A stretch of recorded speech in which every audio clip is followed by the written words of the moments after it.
No idea what we're going to talk about, but he writes so much stuff that we'll find something. Okay. I will, yeah. And I don't actually know what this Brad Parker interview is about. We'll work that out. What car were we going to talk about? Ioniq 5. Okay. We could focus on just the changes. Yeah. Oh my God. And the XRT model. Yes. And the slight bit of extra range.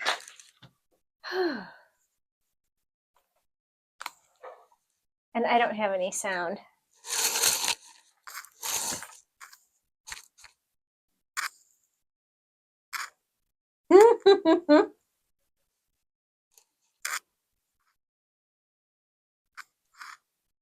Haha. I was on with Nick DiGilio today. Mm-hmm. He was weird segue. He was just praising our studio. Like, okay, I've been to WGN where you used to work.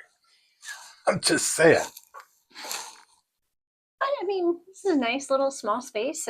No. It's really nice. It's just, I've been to WGN. I mean, we've been to WCPT. This is nice. Yeah. That's a trash bin. You sure you want to say that on camera? Oh, yeah. Well, there's a show where a guy rants about it on air. Okay. The guy who hosts So we're the cool family with that. meeting. Yeah. Okay. No, but everything in there is broken. Yeah. You try to move this and it falls. And you're like, I don't think I'm done with the donut. Maybe take a sip of water and don't choke on it, or soda. I've been doing that all day.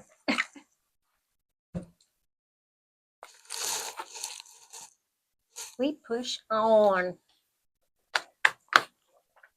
Who do we have next week? I don't know. It's on my phone. What's it? I said I don't know. It's on my phone. This guy's going to, not Brad Parker, but the guy that was repping for him, never going to stop bothering us now. Because we answered one of his emails. You answered one of his emails. This might be good, though.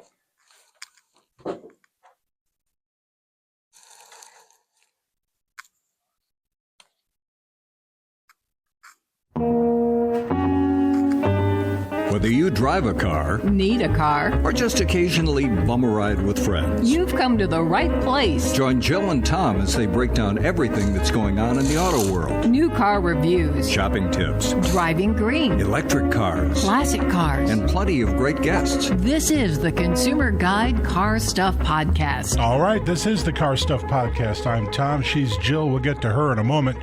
When you get a chance, do me a favor. Check us out at consumerguide.com. That's consumerguide.com. Check out our 2025 Best Buy list. Super handy if you're looking for a new car, crossover, or truck. And you can listen to the podcast right there on our homepage. Back episodes, it's easy. They're all laid out with descriptions. However, you should subscribe and leave us nice reviews. We just got a review, not so nice. Oh, what, did they comment on my voice or the fact that you're mean to me? The former. My voice? You don't want to read it. I'm used to people commenting on my voice. That voice is Jill Ciminillo, Managing Editor of Pickup Truck Plus SUV Talk, North American Car of the Year juror, and prolific freelancer. How are you, Jill? I am doing well, but apparently I need to do some voice I wouldn't worry about controls. it too much. So you've been busy, right? You've been driving around? I have been. I spent last week in Indianapolis visiting my mom and had the Mazda CX-90. Oh, and, that's a good highway car. It is. It is a very good highway car. I did a road trip review, which will appear on Pickup Truck Plus SUV Talk on the YouTube channel sometime soon. There you go. Yeah. Been a busy week. I don't want to talk about this today, but we might talk about it with Sam Fiorani when he's on. Tesla stock continues to slip. Ugh.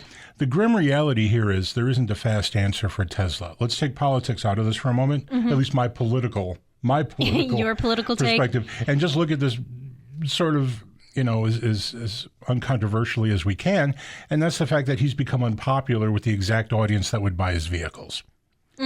And that's hurting him in Western Europe, and that's hurting him in the U.S. And then he's become unpopular in China for different reasons, but also non-Chinese brands have become unpopular in China. This is a problem for Ford, for General Motors, other makers that have been doing business. Volkswagen having big trouble in China. all these makers that had long-term done very well there, Right. not doing so well there. Yeah. And they're trying to get rid of some of their excess capacity. So we'll talk about all that stuff later, but the Tesla story is ongoing. Yeah. And the next earnings call, which is a couple of months away, will be interesting, but I think they're in big, big trouble. Yeah. Also, the Juniper, you know about this. The refresh Model Y Yeah. is called Juniper. That's just internal code. Yep. Like Camaros and Firebirds used to be F-bodies. It's like that. Coming out soon, but there is an enormous stash of the old Model Ys just sitting around. $8,000 rebates. Ooh. Tesla is offering $8,000 on those rebates. If you can deal with the weirdness of owning a Tesla right now, kind of a nice deal. I like the Model Y. I'm just going to be honest here. It's a good car. Yeah, I've sat in the back seat of the Model Y. I haven't driven it, and Back seat's not awesome. I'm small. It was fine for me. And here's the thing: people are like, "Why do you hate on Tesla?" And I'm like, I don't hate on Tesla. I have no opinion about Tesla because I've never really spent any time with Tesla. Well, it's not about liking or hating them. The Cybertruck is bad. The Model Y is good. I don't. That's not hate. How do you know the Cybertruck is bad? Have you driven it? I have not driven it. Then you don't get an opinion. No, I do. Nope. At some point, you can aggregate enough public opinion to determine that it is in fact bad. And in fact, the lack of evidence that it is good is shocking. And there are no good reviews of the vehicle from people who have driven it. I can't believe from journalists who've driven it, but the people who own it have to like it. They don't have to like it. Sure they do. They own it. They drive it. They have to like it. I own things I don't like. Like? I don't know. I got to think of some. This pen isn't awesome. You like that pen. I do like that pen. I just couldn't come up with an idea. I know. See, like if something doesn't give you joy, set it free. Well, people are selling their Cybertrucks, which is why they're cheap used. So to get back to your question, All right. you don't necessarily like something just because you own it.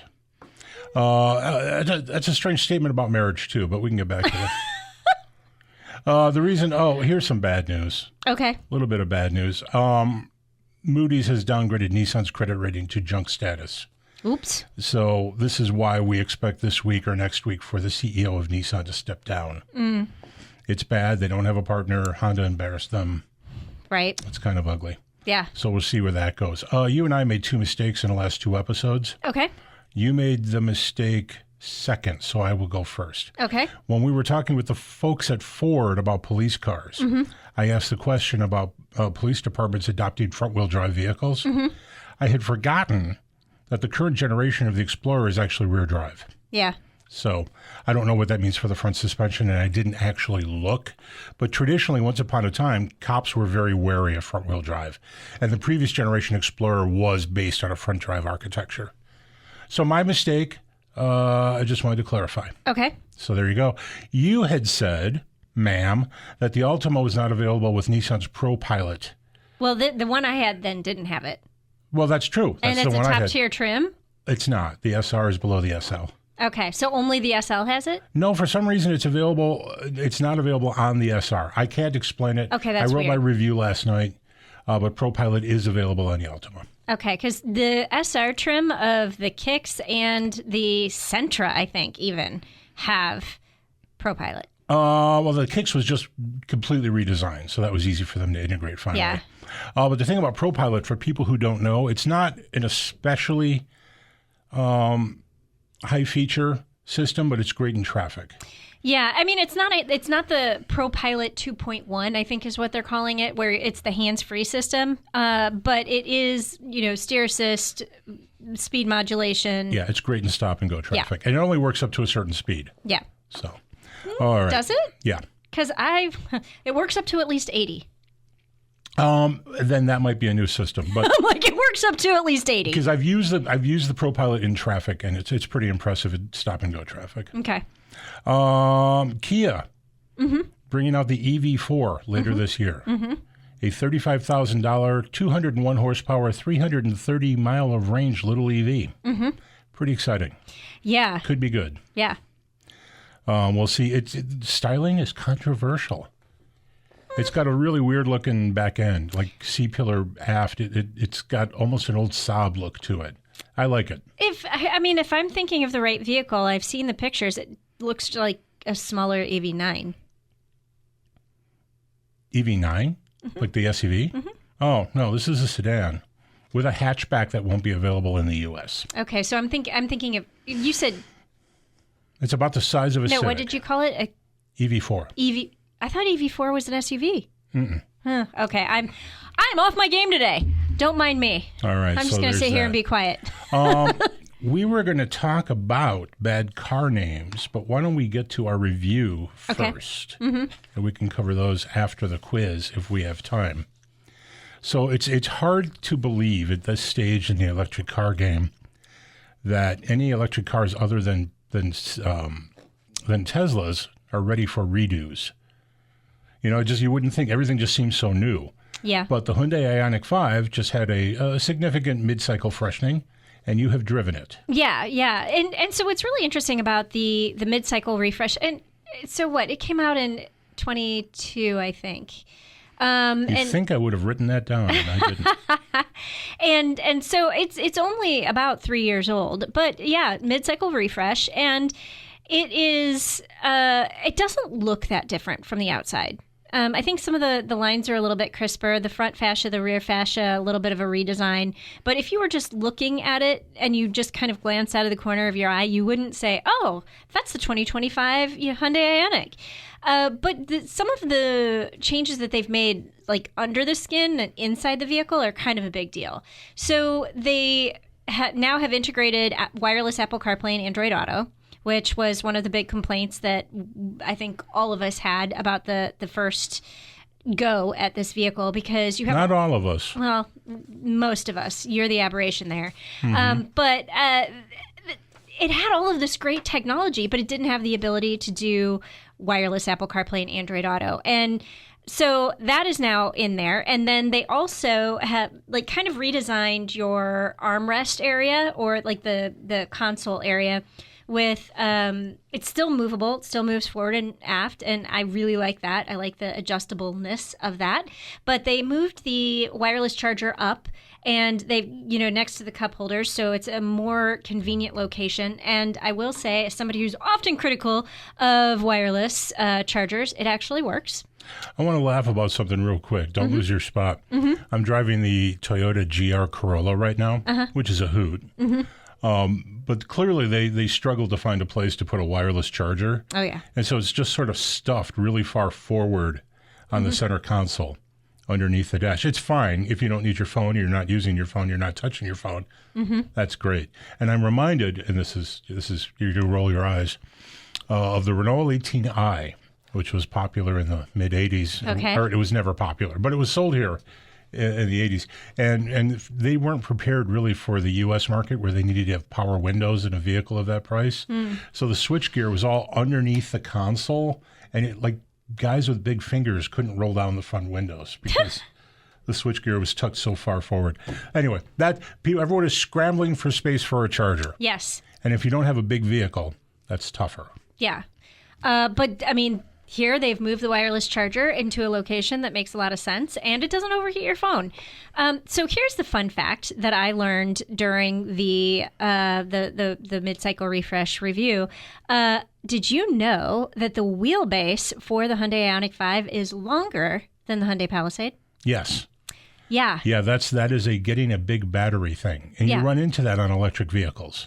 But what it does is, because you don't have engine, and you can completely redesign the vehicle, they've taken that space, and while it's still a pretty compact vehicle, you have a lot of interior volume. Yeah, so, and no overhangs at all, which makes for very interesting design. Yeah. And by overhangs, we mean the space from the wheel center to the end of the car, front door, rear. Yeah. And that can be a very good look. Yeah. If you have a slightly stubby car with no overhangs. If anyone saw this at the auto show, or if they've seen pictures, the Rivian R3, fantastic looking, no overhangs. It's a great looking car. Yeah. So at any rate, I just thought I was like, what? That kind of blew my mind a little bit. So other than those changes to the specific vehicle, the other thing they did is they added a rear wiper. Yay. Yeah. And the world rejoices. I wasn't really aware that was... Apparently it was a thing. So... the funny thing about that car is they still call it a crossover, right? Yeah. But it's really kind of a really, really big hatchback. Yeah, it's kind of like a I don't care what they station call it. It's wagon. good looking. It's functional. Yeah, it does good. But the biggest change, in addition to a new trim, is the fact that it has switched over to the North American charging standard. I had a question about that, and I didn't have time to look it up, so I guess I'll have to ask you, Jill. And I may or may not have the answer. The NACS, North American Charging Standard, which is the one that Tesla uses, that it seems like that's what we're going to universally, is that the only charger port, or is there an old CCS port? It's the only charger port. Okay. So, but what they're doing is they are including, with the purchase of the vehicle, an adapter. Okay, interesting. So you can belly right up to the Tesla charger and get started, but you have to use the Tesla app initially. So, they're still working out the technical part of it. So it's, it's still a little bit in progress. Wait, you have to use the Tesla app to charge any place? To charge at a Tesla charger. Oh, okay. Yeah. Okay, otherwise you can use an adapter and just charge At anywhere. CCS, yeah. And so I really like the fact that they're just throwing that in. And I will point out that the Ioniq 5 2025 model is the first vehicle off the line that has the NACS port factory installed. Now, we know that Ford and General Motors and pretty much all of the other automakers have committed to making the switch. This is going to be the standard This now. is the very first vehicle that has it. Interesting thing about that, too, and it sort of amuses me, is that I don't know exactly why, but the Tesla connector and the Tesla cable are easier to handle. Yeah. They're smaller and lighter. Yeah. No, the when you pull out the CCS fast charger, I mean, it's kind of like you're wrestling. Like, there have been a couple of times where I'm just like, and it's so big and unwieldy, and you're like trying to wrestle with it as you get it plugged in. Level three chargers typically have cables that are like rigor mortis set in. They're hard to move, and they're harder to move in the cold. Yeah. And then you have to turn the whole thing to get it to fit into the port, and it's just all heavy and bulky. And frankly, I would think that a smaller adult such as yourself might struggle with the massiveness A little bit. of that stuff. A little bit. Yeah, it's a little unwieldy. So the cool news here, and I think that this is part of the sort of the mainstreaming of the electric vehicle, the Ioniq 5 is now available in XRT trim. Yes. Talk about that. Yeah. So again, Not to be confused with Chicago's WXRT. No, not to be confused with that at all. Okay. Although there could be some interesting cross promotions there. I'm just going to put that out Could there. be. But no, so the XRT, Hyundai has started this big movement of doing some off-road things and like off-road design and stuff like that. And so this is just another version of that. And so you will have some camouflage, like pixelated camouflage cladding that goes around the front and the rear and the side of the vehicle to protect the paint against chips or whatever if you do go off-road. You have a better departure and approach angle. You have, I think, an extra inch of ground clearance. So not a huge. You're not going to go on the Rubicon Trail in this vehicle, but you can do some off-road. Is there a drive mode? There are some drive modes. So it's got like I think sand and mud, and then snow, and then I think not gravel, but like rocks. You know what's kind of a bummer? Like you can have these drive modes, but they don't give you that opportunity. Like if you go to sanded mud, the road in front of you doesn't turn to sanded mud. No. So that kind of sucks. It does, but you if have to find you have to go sanded mud. find sand and mud, Yeah. and we did in fact we're in find Palatine. some sand. There's no sand and mud around here. No, maybe mud, but no sand. But no, so they took us to a short off-road course that had some sand and some rocks, and it was just like being on a trail to go to like a trailhead or a campsite or something like that. So it was not anything really tough, but it did an okay job. We didn't get stuck. We didn't puncture a tire or anything. Yeah, it's interesting. Did they talk a little bit about the drivetrain? It's still purely electric, right? There isn't locking differentials or limited slip anything. It's all pure electric. Yep. Yeah, that's one of the interesting things, and it might be one of the things that I think is hurting Tesla in those environments. Is that I don't think that they do much torque vectoring. And by that, I mean moving torque from side to side, Right. which can be necessary in those if you're not locking Right. a diff. But anyway, so reasonably capable off-road. Yeah. I think I could. So, I've competed in the Rebel Rally in the X-Cross class, and that was with the Hyundai Santa Cruz. I think this could do that. So the battery got a little bit bigger this year. It did. 77 to 84 kilowatts. Range improved a little bit from 303 to 318 max range. Yeah. And just so people who know, this is one of the better selling, better accepted, better reviewed EVs out there. Last year, the best selling was the Tesla Model Y, followed by the Tesla Model 3. My notes are terrible. Followed by the Ford Mustang Mach-E, then the Ioniq 5, and then Ford's electric F-150 Lightning. So it's up there. Yeah. Yeah, and this will probably help it. Yeah. You know, I did video review and written review, and essentially I say the same thing in both. Like, the Ioniq 5 is a great vehicle, and the improvements they did just made it that much better. And you know, there are always things that I'm going to find in a vehicle that I don't like or that are going to annoy me, but I always feel like I'm picking nits when I do that. But, you know, I try to point out some good things and some bad things on every vehicle that I drive. And the bad things are just like, they're so minuscule on this vehicle. I have nothing but fun driving that vehicle. Also, that's one of the vehicles, I think, because it is a unique electric design, right? It's based on an electric platform, the EGMP or whatever it is. Completely flat floor inside the vehicle. So you can slide across the back seat. There is no tunnel that you have to hop over or to cut into the space. So not only is it roomier, it feels roomier. Yeah. And surprisingly good use of space. And again, that center console that moves back and forth, so you can move it forward. And like being in my far forward short driving position, I could actually rest my elbow on the armrest. That's or cool. if you want to move it back, then you could put like groceries or a briefcase or whatever in front of you on the floor rather than setting it on the driver's seat. So like you free up space in the front for storage. And I really like that as well. So I don't know. I think this is a very clever vehicle, and they've done a great job with it. Sport model coming back? They did not say. Okay, so that'll be a later introduction. Maybe. Makers love that. If they have a popular version of a model, it comes later. Well, and so, I mean, you do have the Ioniq N. Yeah. And is that out now? It is out. Oh, okay. But what's really interesting is the Hyundai Ioniq 5N 2025 model does not have NACS.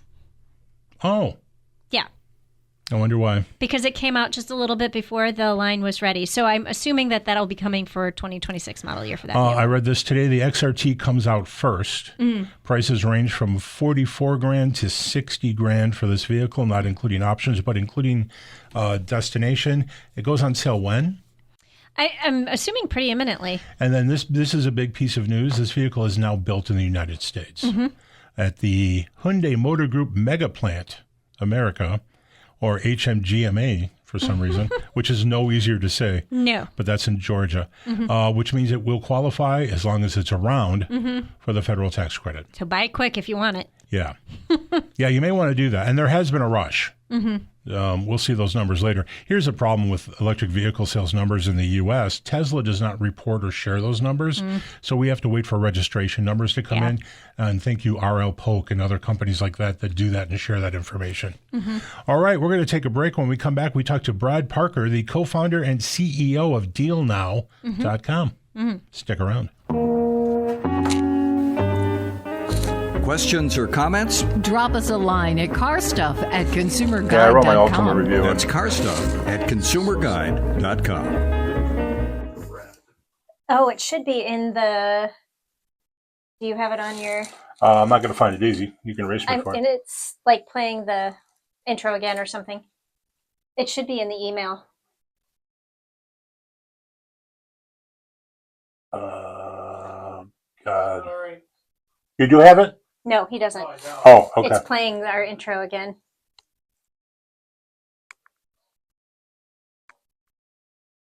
It's in one of John's emails. I saw it today. Yeah. Yeah, the invitations that I got didn't have it. Yeah, they sent it after the fact. All right, so My stuff is stacked badly. See, I still have coconut floating around in my mouth.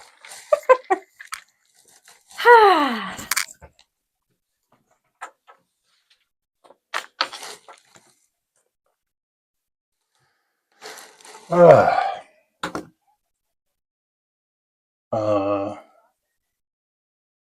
reached out to this company that sells used refurbished cop cars.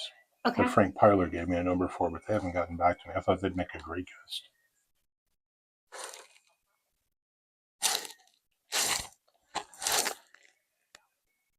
It's weird ass music. Civil War music? What the hell? Oh, hi.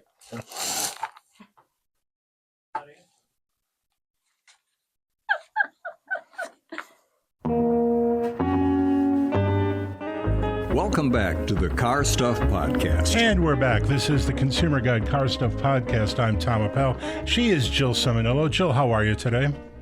I'm okay. Yeah? Yeah. Just okay? Just okay. You are driving the Polestar 3. I am. It seems like we've been waiting forever for the Polestar line to expand. Mm-hmm. Right? They came out with the Polestar 1, which was that crazy plug-in hybrid thing. Yeah. Weird to start an electric car company with a car with a gas engine, but they did that. Yeah. Did you ever drive that? Did you ever see that? I did not. I drove the Polestar 2 and thoroughly enjoyed it. So I just got the Polestar 3 today.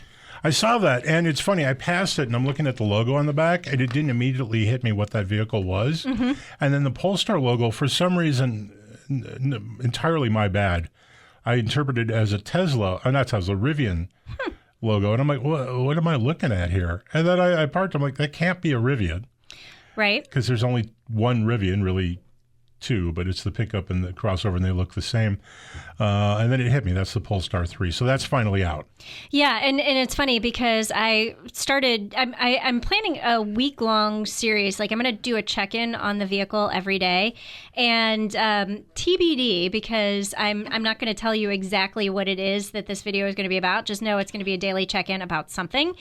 So I started shooting the video, and my neighbor comes out and was literally like, while I'm shooting the video, like stalking me. And finally I was just like, hi.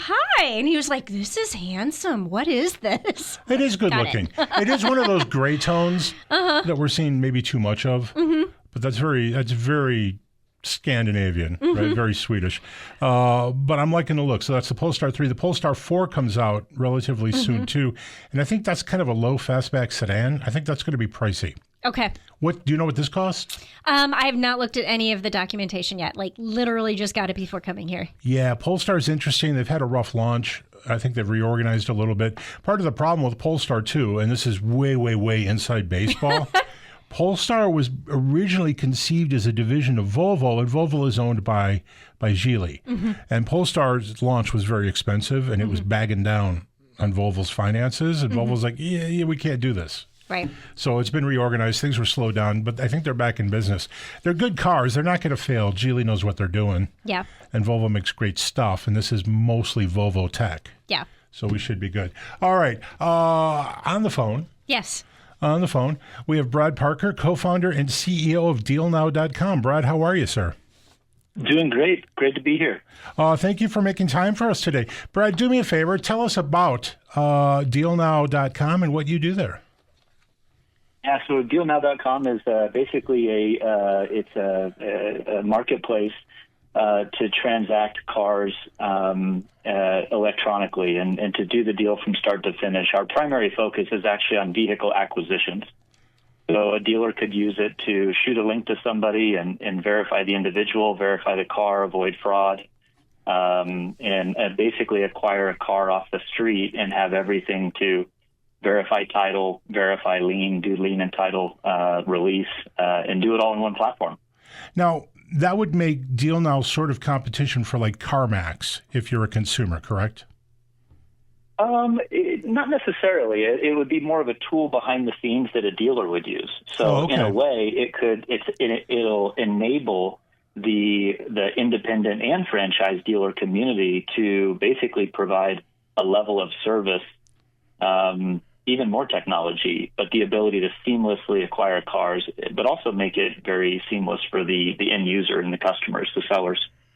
Okay, that's the point here. It is the consumer. They would be unloading their cars for Correct. dealers. Yep. And what this really turns out to be, and I don't know if a lot of people know about the franchise system here in the U.S., but the auction network, but this is an alternative for dealers to picking up vehicles at auction. Correct. Yeah. No, it's interesting how the trends have changed. It seems like over the years, I mean, trade-in is number one source of used inventory, always has been and continues to be. But for some dealers, the number two spot is slowly, going towards street purchases. They're finding that those cars are a little more retail ready. There's less reconditioning involved in those cars. And there's not all the fees and stuff that you experience at the auction, adding more cost to that vehicle to acquire. So it's definitely a growing trend, especially with dealers needing to source more used inventory. And so it's becoming more of a need to have a more safe and simple way to acquire those cars. Okay, so I've got two questions for you. I want to back up a little bit. You said that the vehicles that are acquired through Deal Now from consumers are actually in better shape than the vehicles that come through auction? According to the dealer community, there's, once again, they're starting to buy those cars more. So the people that, have owned them, they've taken care of them. They're kind of vouching for those cars. There's kind of this saying where, not all auction cars are bad, but all bad cars go to the auction. So I think there's, I think according to many of the dealers, they do have good success with the street purchases and that they are more retail ready than a lot of the cars that they may buy from the auction. All right. I want to talk a little bit about the consumer side of this, but I have a real quick question I'm sure you know the answer to. New car dealers, let's just pick one, Buick dealer, something like that. They tend to sell more used cars than new cars. Is that correct? Well, yeah, especially over the years with new car inventories, and everyone has had to, supplement and grow that used car channel. So I think, depending on what you sell, there's still shortages in new, on some vehicles. And profit margins are shrinking on new as well. So being able to maintain profitability and drive, more sales, the used market is where they're making that happen. And then the cars that end up in the auction system, Mannheim or some big system like that, those cars come from dealers getting rid of inventory that isn't appropriate for their market, and then largely from like rental turn-in and fleet leases, correct? Correct. Fleet is the lion's share of those cars. Okay. So fleet returns, lease returns is the lion's share of those cars. And that's another thing, too, with like the whole hiccup since COVID and how there was a big, drop in leases. It created a big, hiccup in the supply chain there, which also made dealers go hunting for the street cars, as well, because the level of inventory was not in the auctions like it currently was. I got you. So dealnow.com, that is consumer facing, right? If a consumer wants to sell a car, they should go to Deal Now, and what do? Yeah, so the Deal Now will actually be more dealer facing. Oh, okay. We do have a sister site called privateauto.com, which is like a peer-to-peer marketplace, but we do have places for consumers where they can submit a cash offer on their car, and it goes right into the Deal Now platform where a dealer can bid on it. And another thing that'll be unique about our platform is when a consumer uses our technology, unlike other platforms, they actually don't share their personal contact information. So you could actually get a bid from multiple dealers. Do not share your personal contact information. The only person that would get your personal contact information is whoever you decided to buy from or sell your car to. So anyway, that'll be, one unique thing about our platform. Now, Brad, when we started talking about having you on the show, one of the things that we talked about was a list of interesting tips for consumers that you would put together. And I apologize that it took a while to get you here because some of these were sort of aimed towards the December-January timeline. But one of the things that you said was that timing is everything, understanding why the end of the year is a critical period for both buying and selling. Why is that? Well, I mean, I think in general inventories, depending on if you're selling privately or through a dealer, definitely the amount that you're going to get on your trade-in, depending on what you're buying. But I think at the end of the day, the biggest thing for consumers, I think right now is as technology has evolved, finding transparent marketplaces where you can actually sell privately, retain more value, but do it in a safe and simple way. I think the issue with our, selling your car privately and maximizing value, and for a buyer, is that there's really no simple way to do that transaction. To just sell your car electronically and do the deal online. But I think as technology emerges, as there's more fraud prevention, as there's more trust and transparency in the platform that you use, and people feel safer to just transact digitally online, there's a greater opportunity to maximize the value for your car and to save money as a buyer too. And I think that's the emerging trend is those marketplaces that provide transactional capability and that really eliminate the middleman and maximize value in that transaction. Speaking of maximizing trade-in value, one of the points you had made was that you had tips for car owners looking to trade in their vehicles. My daughter's car is covered with little dents and filled with dog hair. What tips do you have for her? I know. Our car has a little bit of some structural damage and a little bit of an engine problem. So, yeah, looking for all the tips. You know what? I mean, like the quick brush stroke is if there's an engine light and if the tires are worn, those are quick ones where immediately there could be, $1,000 or $2 just stricken right off of the car. So sometimes just mitigating those before getting trade-in will put several $1,000s potentially back in your pocket. And so I think those are quick ones. And if it is a quick and easy fix on the engine light, I would definitely do it beforehand. And then, curb appeal is also still a thing. And so, yes, pull out the vacuum, take out the dog hair real quick, and you'll definitely have a better chance of putting some more money back in your pocket. You had mentioned tires, too. Typically, these days, tires are a relatively big investment. And that'll help you at trade-in time?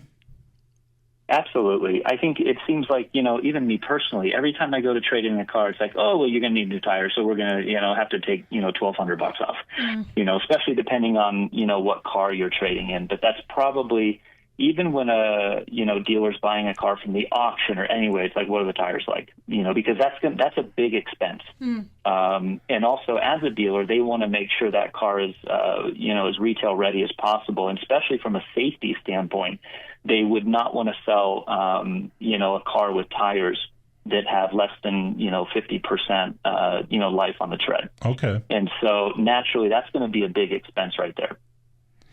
And Brad, do you have any special tips for owners of electric vehicles they're trading in?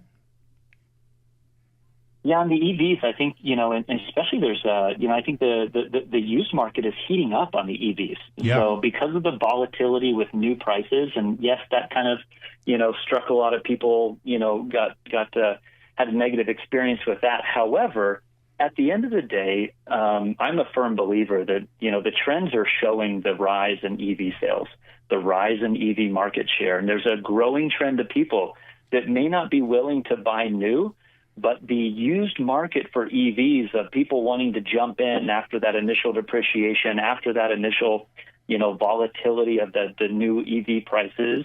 But there's a growing population of people that they're definitely interested in trying out an EV. And so I definitely think there's a sweet spot in that, $20,000 to $30,000 range, nice quality EV that's a few years old. I think there's very high demand for that. And so I think you will maintain maximum value for your trade, with the EVs because there's just the demand is growing for them. Yeah, and you mentioned 20 to 30 grand, which does seem to be the sweet spot. I've been looking at EVs used online for a while now, and for people who don't know, 25 grand, up to 25 grand, you qualify for the $4,000 EV used tax credit. So that can knock a bunch off that price, too. There's a lot of rules attached Correct. to that. You have to buy it from a dealer. Yeah. It has to be the first time the vehicle's been resold. There's a bunch of rules, but could be worth it. And if you can get an EV at home for 20 grand. Yeah. That's a great way to experiment without committing too much. Yeah. Brad, we're running. It is. Oh, go ahead, because Brad. interest rates are still high and stuff too, and so it puts you in a spot where it's still an affordable payment too. And I think that's another reason why that's a desired, strike price as well. But definitely a big opportunity there. Brad, we're running out of time. What else should we know about DealNow.com? Deal Now. We're making it easy for dealers to acquire cars. And providing a seamless experience for consumers to sell their car to a dealer. And really it's the first transactional administrative solution for a dealer to do that. Most of the tools out there are just lead generation, but this actually provides a full transactional administrative solution, behind the scenes. And so we're excited to bring this technology, which will ultimately create a better consumer experience to work with dealers, where in the past it's been a little clunky for these types of sales. Got it. Very cool. Brad, thank you so much for your time today. Appreciate it. Thanks so much. Thank you. That was Brad Parker with DealNow.com. We're going to take a break, and when we come back, Quiz time. quiz time. Questions or comments? Drop us a line at carstuff@consumerguide.com. That's carstuff@consumerguide.com. Yeah. No, I looked at the at the email, and I was just like, I have no questions. If you end up going a minute or two past top the hour, it's fine. Oh, okay. If you want to make the podcast longer than it might otherwise turn out to be. Thank you. Oh, that went fine.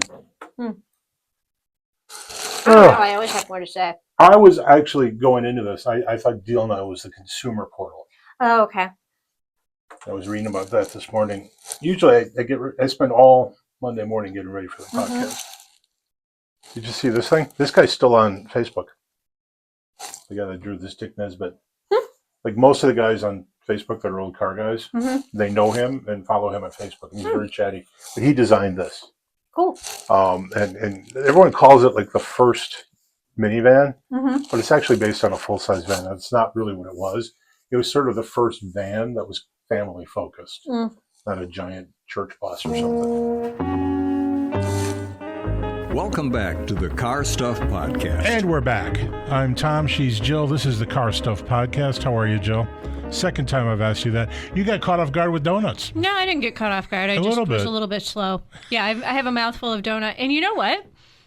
We forgot to do something in the second segment. Yeah, we did. We could just talk social media now. And you go first. All right. I'm Car Guy Tom on Twitter and X and Blue Sky. Twitter X. Yeah. One platform. Yeah. And then if you want to follow the fun stuff I do with like Nick DiGilio, I talked to him this morning. So that podcast drops tomorrow too. Listen to our podcast first and listen to Nick's. Listen to both.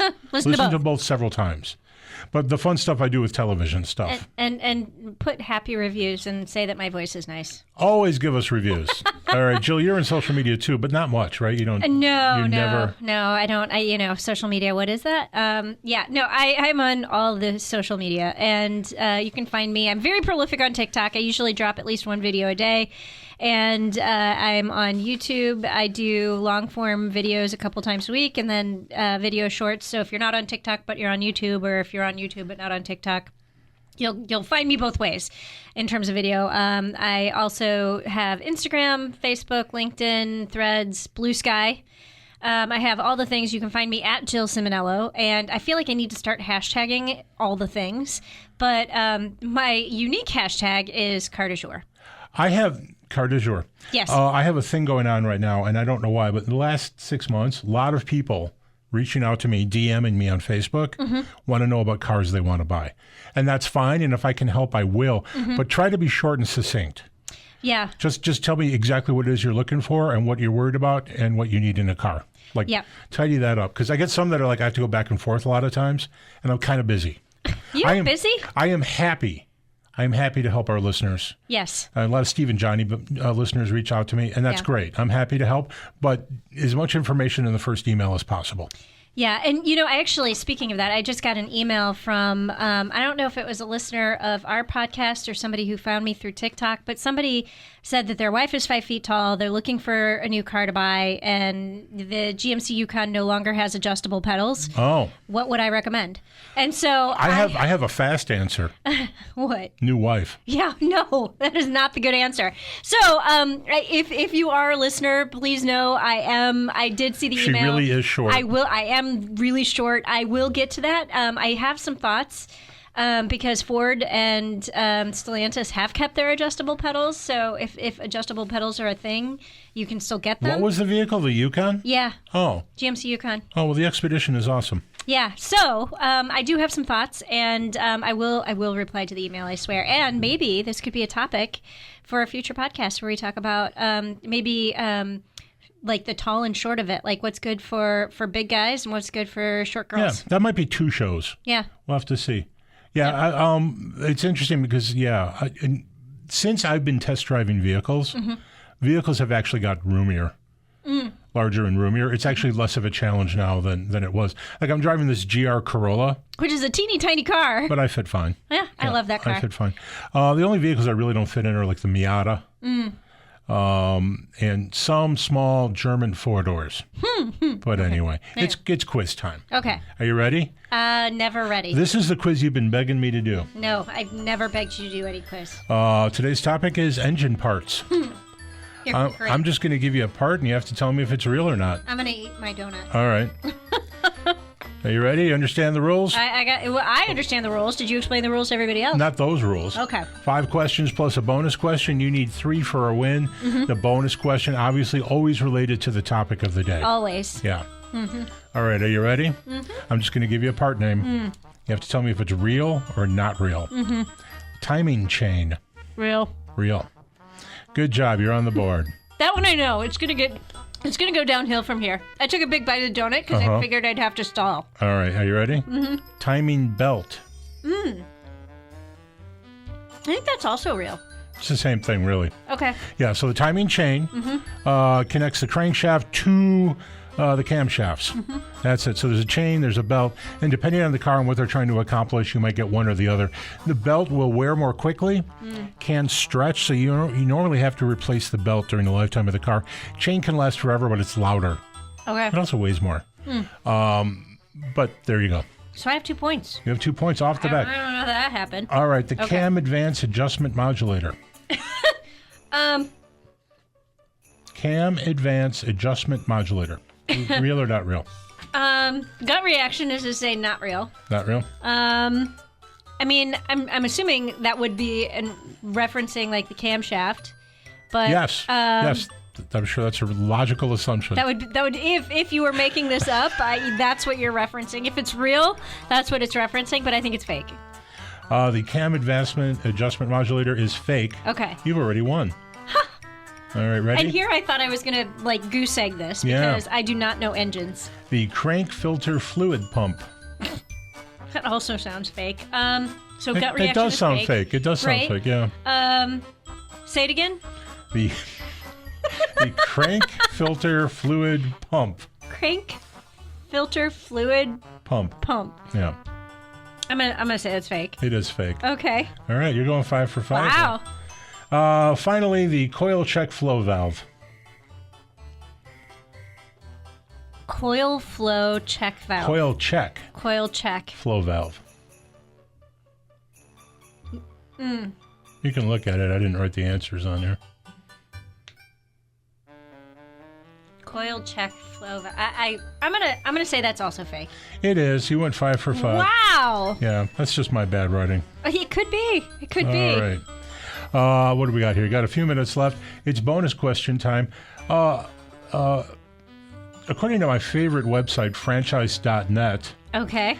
We haven't visited that site in a while. No, because anything with .net is totally... Yeah, totally legit. Yeah. I need you to tell me which of the following is not a real franchise opportunity. Okay. You go through this site and you're like, why would anyone ever write a check for $150,000 to these people? Are you ready? Mm-hmm. Okay, so I've got 4 opportunities here. These are franchises. You and I can pool our money and just open one of these franchises right now. Okay. So I've got like $5,000. You've got $145,000? Yeah. Something like that. Okay. Oh, God. I need to retire. All right, ready? Mm-hmm. Rock and Roll Sushi, Waxing the City, Badass Coffee of Hawaii, or Kaiser Wok, W-O-K. Wasn't there something with a movie with like Kaiser Permanente or something like that? Kaiser Sosa. Yeah, Kaiser Sosa. That's The Usual it. Suspects. Yes. It's funny you would mention The Usual Suspects because I just watched Casablanca. Okay. And in that movie, the line "round up the usual suspects," I think it's uttered 3 or 4 times. Okay. Yeah, Kaiser Sosa. Rock and Roll Sushi, Mm-hmm. Waxing the City, Badass Coffee of Hawaii, and Kaiser Wok. So Wok, W-O-K. I definitely think the first one and the third one are real. Those sound totally legit. Badass Coffee? Yes, I want right. Badass Coffee. And Rock and Roll Sushi? Yeah. You think it's real? 100% real. I think that's a terrible name, whether or not I made it up. Why? Rock and Roll Sushi? Yeah. Weird. It's rocking and they've rolled it. Come on. Fine. They've rolled the sushi. Fine. Then you're down to Waxing the City. I don't even know what that would be for. I have a description. Okay. As the personal care movement continues to develop and more people recognize the benefit of a regular self-care routine, the demand for Waxing the City also grows. Now is the time to bring Waxing Studio to your market. And the Kaiser Wok only says Eurasian fast fusion cuisine. Waxing the City, Kaiser Wok. I think Waxing the City has to be real. All right, that leaves... Because wax on, wax off. Yeah, Kaiser Wok is the fake. Yeah. And I have great ideas for the logo. Okay, so by the way, if you're going to make that the fake, like, you got to do a better description. Well, I didn't really think I was going to read the description. You went 6 for 6. I did. Nice job. You got to do a better description next time. All right, I sent you an email. You don't respond to emails anymore, so I don't know if you saw it. I did see it, but I had a week last week. Yeah, but did you come up with any bad car names? But here's the thing. I mean, in terms of names, like, nothing is really springing to my mind other than the whole, BMW, like, 300 X-Drive i45D or whatever. Like, those, I don't understand why people do the alphanumeric. Those are bad names. You know why they used to do that? Well, they used to make sense. Here's the thing about that. If you go back far enough to the 50s and the early 60s, when Chevrolet, Ford, Plymouth, Dodge, DeSoto, all they sold were Chevrolets, Fords, Plymouths, or DeSotos. Mm-hmm. There weren't model names. Right. There were trim levels. Mm-hmm. So Chevy sold like the Bel Air and the 210 and the 160, I think. Those were trim levels. Mm-hmm. But a car was a Chevy. Mm-hmm. And you didn't worry much about a model name or a trim level or anything like that. Okay. And people could identify those vehicles pretty easily because style was radical in those days. And that's really, I think, what BMW and Mercedes especially do is a holdover from that era. Okay. And Mercedes still, there's like the S-Class, the E-Class, and the C-Class. So we still know they're cars by that. But when you get down to the specific trim level names, it's an effing nightmare. It is. But like you used to have like the Infiniti G37, which had a 3.7 liter engine. Yes. That made sense to Yes, me. those numbers did make sense. But then hybrid kicked in and turbos kicked in and nothing made sense. And Lexus struggled with turbo. Yeah. It was either, sometimes they would put a T on the number, sometimes they would just exaggerate the size of the engine. See, and T, like if they were going to say like 500T, that would make sense to me. So I got some bad names from listeners. Okay. Don checked in with Aztec. He wasn't specific, but the problem with Aztec is that it's misspelled. Yeah. And there's a funny story about that. I can't remember if it was a Super Bowl or some big playoff game, but General Motors, Pontiac advertised the Aztec. And this is kind of the early days of the internet. No one could find the right spelling and couldn't find it online. And it was a funny thing because at this point they had not yet considered the importance of search engine and search. Right. All right. Guy came in with K4 and K5. Yeah, and that's the alphanumeric thing again. Yeah, and they'll sound like Himalayan mountains, which they are. I believe the Himalayan mountains are all K Okay. something. All right. Susan came in with Ford Probe. Probe always comes up. Yeah, Probe is not. And then Fred, who I think is a fellow journalist, mentioned the BZ4X, which is... Oh, yeah, the BZ4X. I made lots of jokes about that when that came out. Here's the thing about BZ4X. It does actually mean something. It kind of does. But Toyota has not supported that. No. So BZ is beyond zero, so beyond zero emissions, I presume. 4 is the size class of that vehicle, and X is crossover. But who cares? I mean, that's rough. Yeah. Well, I think when I first drove the vehicle, and I made the joke that it sounds like one of Elon Musk's children's names. of which apparently he has many. Yes, he does, apparently. His 14th? I don't know. Yeah, all right. So I had some from an old article I wrote. Okay. Are you ready? The Terraza. You remember it? Yeah, Buick, wasn't it? Yeah, Buick minivan, 2005 to 2007, Terraza. Why did you not like the Terraza? Didn't mean anything. So? I don't know. Why does it have to mean something?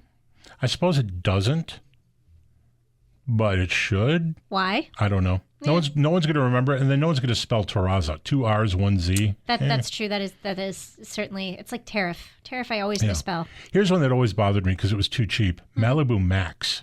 Oh, you know what? My mom had a Malibu Max. She loved that vehicle. People loved it. It was a Malibu. Loved it. That was sort of a wagon. Yeah. And it had a stretched wheelbase and really good rear seat space. Yeah, it had like a hatchback and a shelf. My mom loved the shelf in the back. The adjustable pedals. It had adjustable pedals. Oh. For, again, talking about cars for short people, my mom is like my size. She loved that vehicle. This was a version of the ugliest Malibu ever. It was hideous. Yeah, and Max was spelled M-A-X-X. Yeah. And I think they wanted us to spell it all caps. I was like, get out of here. No, journalists don't do that. Yeah, 2004 to 2007, ugly car. People who owned them loved them. Yeah. All right. Yep. And then, of course, the Nubera. The what? The Nubera. The Daewoo Nubera, 1999 to 2002. Never heard of it. Yeah, no one did. Okay. The funny thing, we should talk about Daewoo one day. This would be a great Sam Fiorani conversation. Okay. Daewoo came to the United States, and they had planned to sell vehicles through brand ambassadors. Okay. Mostly college students. Huh. So they were hiring college students, and I think they were going to give them cars to drive, so college students would be happy about that, to basically sell the vehicles for them. It was the dumbest idea ever. And I think it was Car and Driver, but it might have been Automobile. But one of the Buff books followed one of the college students around, and the college student was totally unimpressed by the whole process. And apparently Daewoo wanted people to believe that Porsche helped them develop the chassis for these cars. Here's the thing about that. Porsche and Lotus, and there's a couple other sports car makers, have engineering departments that do sell their services. Having Porsche design your chassis doesn't mean it's a Porsche chassis. That's It true. just means it might be good. Yeah. What do you hope? All right. Fisker Karma. Yeah, That doesn't bother me. it bothers me a little. Why? I don't know. Karma was well, first of all, Karma, chameleon. Fisker had bad karma. They had very bad karma. 2011 Times 2. through 2012. The Fisker Karma came out at exactly the same time as the Tesla Model S and the Chevrolet Volt. Okay. 2 of those vehicles did better than the Karma. The Karma had a bunch of That is true. technical issues. Yeah. You know what it had? Software issues. You know what the last round of Fiskers had? Software issues. Yeah. So that company, right, someone bought Fisker, started selling that vehicle. The company name became Karma. And it was Rivero. Rivero. Yep. Yeah, you remember. And I just checked. I don't think that company sells anything this year that's street legal. Okay. They have a bunch of pictures of things that are coming soon. I bet they're not coming soon. Yeah, it's like the pizza joint on the corner by my place that's been coming soon for 5 years. It's not coming. Yeah. It's not coming. And finally, Plymouth Breeze. It was a very girly name, 1996 to 2000. But one of the problems with the Breeze, too, is that Plymouth used to sell a lot of vehicles into fleet. And during those years, if you went up to like Great Lakes Naval Base, you would see officers driving around in Plymouth Breezes that were like purple or pink that had the opposite color badges. I'm like, oh, did no one at the Pentagon see this coming? Yeah, purple or pink. Not No. good. No. I don't right. even want a purple or a pink car. No. You know what's And funny? I like pink. You know what's funny? I put up an article today on the Consumer Guide Facebook page about pink cars. But Okay. they're all from the 50s, really, when pink and coral were huge. Well, you know the only pink car right now that I think really works? The Jeep. What is that color? What is it? Pink Tuscadero. Oh, yeah. Tuscadero And pink. we talked about that on the podcast. Yeah, we did. I think that is the one pink car that really works. It's kind of like this metallic, bright, vibrant pink. What is the Fiat 500e that's pink? Or is it not pink? It is. Is it gold? I think they call it rose gold. Rose gold. Yeah. That kind of works. But the Jeep comes off being a little bit more masculine, whereas I think a pink Fiat is very feminine. Oh, yeah. Also, not selling well. We knew this was going to happen. The Fiat 500e is not selling well. But it's not supposed to be a volume seller. It should sell in some volume. You know what? I did a video review on the Fiat 500e, and I came to the conclusion that it is a car that I could own, and it would be a great complement to whatever other, because my husband needs a gas vehicle for all the driving he does. It would be a great complement to whatever other vehicle we have, just because it is so much fun to drive and it is so great in a city. What is the range? 130 miles? 140 miles? I think it's more than that. It's better than what the Mazda MX-30 was. Oh, which was only 90 miles. Yeah, and there was also the Mini. I'm trying to remember. That was also about 110 miles or something like that. So it's better than that mileage. Yeah. But the other audience for that vehicle is wealthy families with kids, where they have two cars for mom and dad, and they need a third or fourth car. And they have 2 or 3 driving age kids. Perfect car, and they're responsible for plugging it in. It doesn't require maintenance, and if it's not plugged in, they're not going to the movies. Whatever. And they can't go on a road trip unexpectedly in that vehicle either. Well, they could. But it would require a little bit more perilous. thought. Yeah, it's perilous. I have a friend who had one of the old Nissan Leafs. And when she got a new car, that Leaf became the hand-me-down vehicle for her teenage driver because it had, and we're talking about when it had 90 miles of range. And it had even less range by the time she handed it down, but her whole thought was they're not going to go very far. Here's the thing about that, and we didn't talk about it earlier when we were talking about charging. The Leaf and the Mitsubishi i-MiEV, if you have one of those, you might want to get rid of it relatively soon. CHAdeMO. That's exactly the problem. Level 3 chargers right now have CHAdeMO. Here's the problem with that, too. If the CHAdeMO is working, but the CCS is not, and CCS is what 99.5% of Americans use, it will tell you that site is working. Right. I've run into that. And same. And you go up and you're like, no. Not working. CHAdeMO is working. CCS is not working. And for whatever reason, CHAdeMO was the standard that was adopted by Nissan. And it seemed like it was going to happen because Nissan was a pioneer. Well, it was like a Japanese standard. It was a Japanese standard. And Nissan at the time with the Leaf was pioneering this stuff. So it seemed like that was going to happen. And then no one else adopted it. Yeah. And the Leaf doesn't use it anymore either. All right, guess what we did? We had a really good show. Good show, yes. Thank you to Brad Parker, co-founder and CEO of DealNow.com. Thank you, Jill. Thanks to producer Randy and the good folks here at TalkZone. I join Steve and Johnny this coming Saturday at midnight, Chicago time on WGN Radio in Chicago. Listen in. And let's talk more about cars again. Next week. Remember to check us out at consumerguide.com. The Car Stuff Podcast is produced by J Turn Video Media. and just keep To this on my advertise face. on the show, please drop us a line at carstuff@consumerguide.com. Oh, no, I saw somebody who did a TikTok video, and I can't even remember what. Oh, I was Googling on how to lock and unlock the doors of Polestar because I couldn't figure it out. And somebody was doing their video holding the microphone, and was, and I'm like, why? Are these newish and affordable? Is that okay. They're like $20. Oh, okay, that's what's going on. Yeah.